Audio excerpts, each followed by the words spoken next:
Hello and welcome to IABM TV. Today I'm joined by Harris Morris, CEO and Chairman of Wazee Digital. Harris, welcome back to IABM TV. It's great to see you. Well, it's been good to see you as well. Thanks a bunch. Can you start by telling us a bit about Wazee Digital? Yes, absolutely. We're the only cloud-based asset management system for really high-quality video, the kind of stuff that all of the broadcasters and rights holders and best sports properties in the world make. That really means we have three businesses. One is using a system called Core, which is our cloud-based media asset management system to essentially run the supply chains and the workflows that people need to create their revenue, and to create that revenue as cost effectively as they can, and also to continue to grow that revenue through reaching more international business, more platforms, more consumers than ever before. And we have a number of use cases we can go into later for that.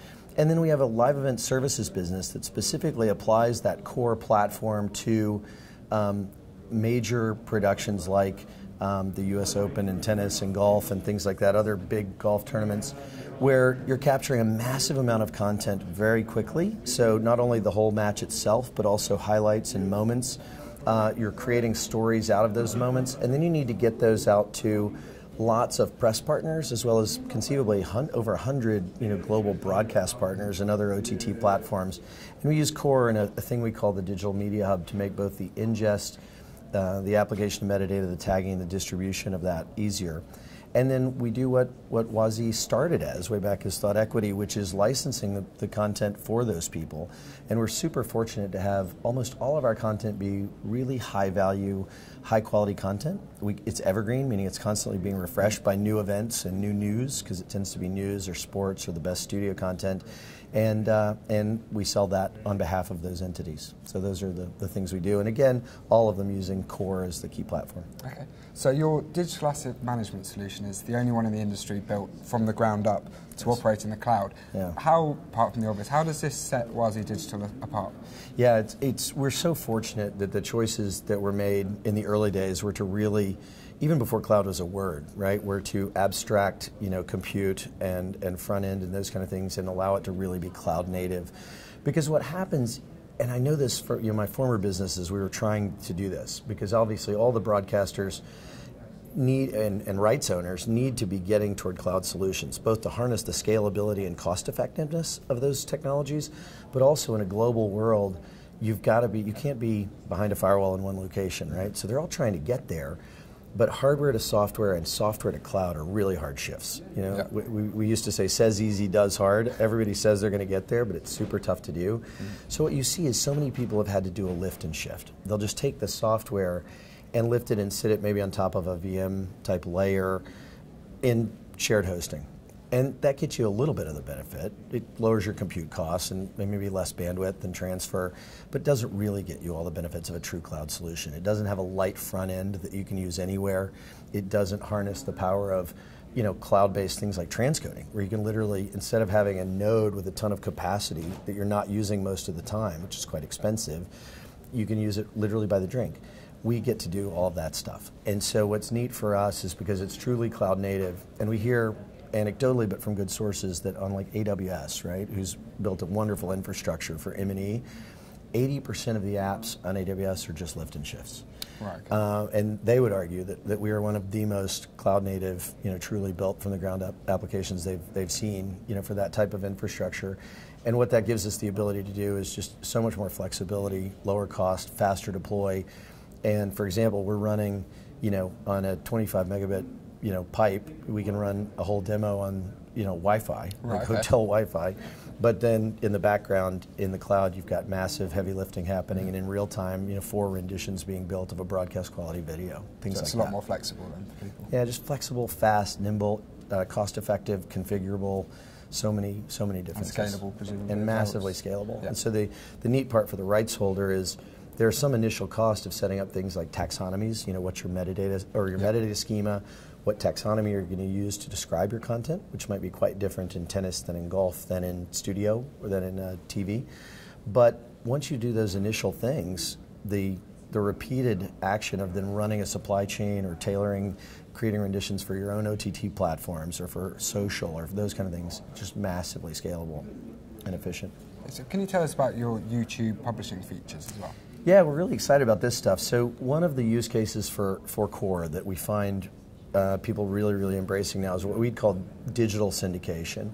And what we mean there is not the syndication market of, oh, it's old stuff and we'll just resell it cheap. It's what we mean there is taking high value content and getting it to all of those digital endpoints who may want to resell it on your behalf. And that could be your own OTT, if you're a network or a rights holder who has your own.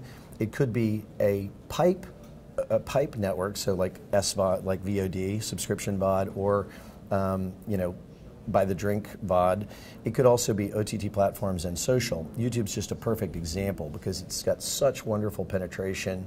So many people watch it. They've built some great claiming tools and great publishing tools for Content ID. And so what we wanted to do is to automate that within core and make it really easy. If you have great content and you want to channelize that on YouTube to get exposure, to make it really easy for you to publish to YouTube, kind of one-to-one, many-to-many, using the best features of what they provide, and then using our APIs to call the functionality to create a rendition, create a content ID, whether you have a content ID schema and database that you already use, or we can generate one for you. And then obviously we also do, on the back end, we do claiming for people to make sure that they're either blocking their content if it's being used in a way that doesn't support their brand, or monetizing it if it's a way that they're happy to have out there, but they want to get their 38%. Yep. The other neat thing that we're showing in the suite, but we'll get out soon, is other social media. So Facebook, eventually Twitter, conceivably others like Snapchat, depending on what kind of plays those platforms make in media, whether they really embrace the M&E rights holder community. Yeah. So you mentioned at the beginning your live event services. Yes. Can you go a bit more into that for us, please? Yeah, neat business for us and growing very quickly. It'll double or a little better this year and hopefully again next. And essentially what we find there's really two big, I don't know if they're problems or opportunities, maybe always both, but in a live event like that, you have massive amounts of people, and by people, organizations, press, your broadcast partners. So at a tournament like in Augusta, there's 120 odd broadcasters that have some access to that, hundreds of press personnel, and historically getting the content to those folks has been quite a piecemeal and manual thing. And they all need different versions, right? They may need PAL versions, radio may need audio only, those kinds of things. There may be some people that are just getting photos, but then also some that are getting broadcast quality video. And so that's one challenge, is just creating a simple place to bring all of that content in a streamlined way, in real time, very quickly, and then get it out at the right quality.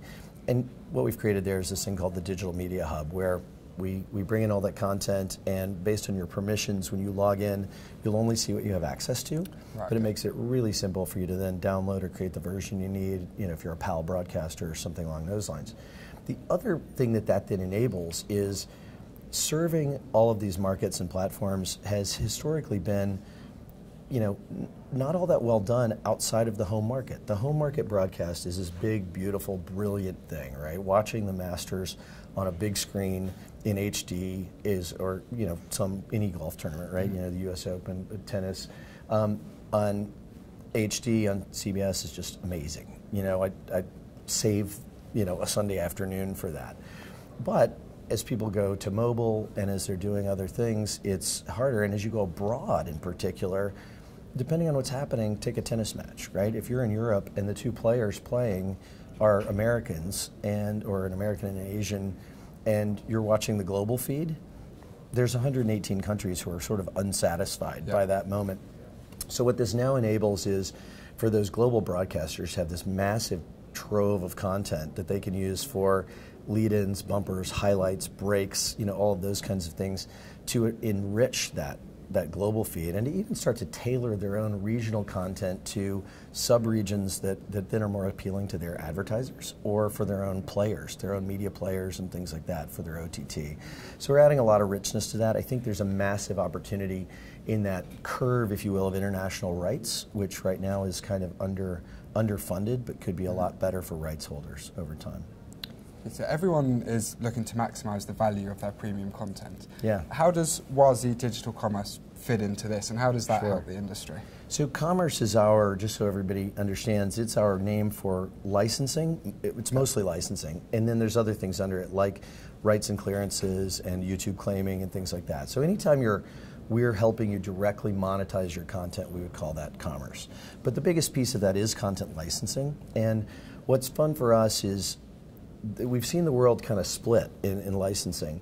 And a number of providers have gone the direction of what I think, to be candid, is a bit of a race to the bottom of low-value content, lots of it, with lots of velocity, but with these clip prices that are falling toward, you know, $100 and continuing to fall. And that's fine. And if all you want is an establishing shot, that should be the way it works, right? Because you and I can buy a $700 drone with a 4K camera, and we could shoot 50 of them this afternoon in Las Vegas, right?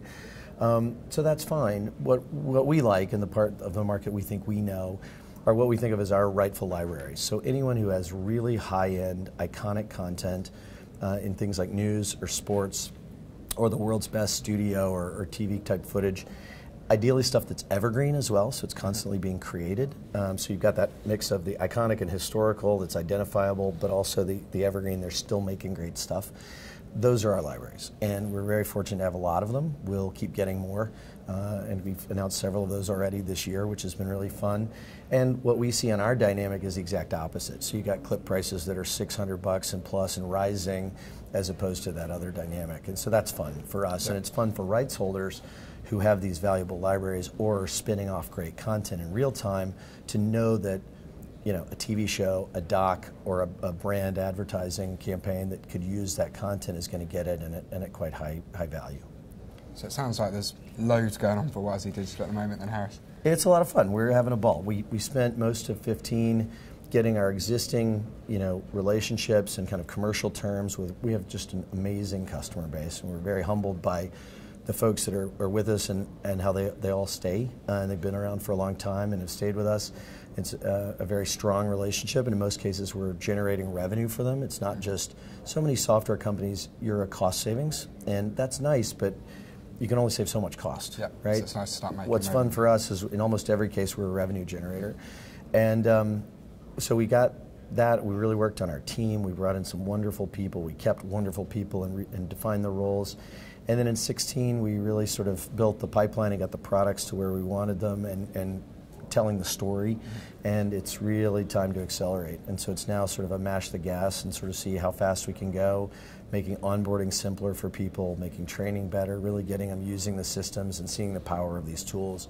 Because what we find is when you get this stuff into someone's hands, they just absolutely love it, and even we can't imagine all the things they figure out to do with it, right? But we've got to get them. You got to get them working on it. So that's where we're spending our time in terms of acceleration.